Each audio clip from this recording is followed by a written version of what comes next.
kaya ora ono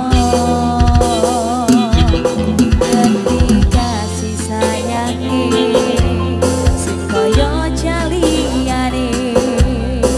bapak ibu bingung dewe-dewe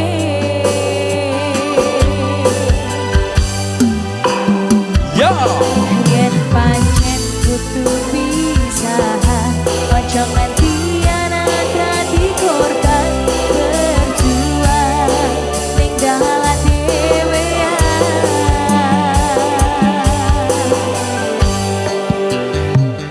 ora ono sing jalo dilahirke nang keluarga sing koyo ngene tak apa-apa anane kabeh kahanane yen pancen ngene iki takdire kudu iso kuat balungane perkara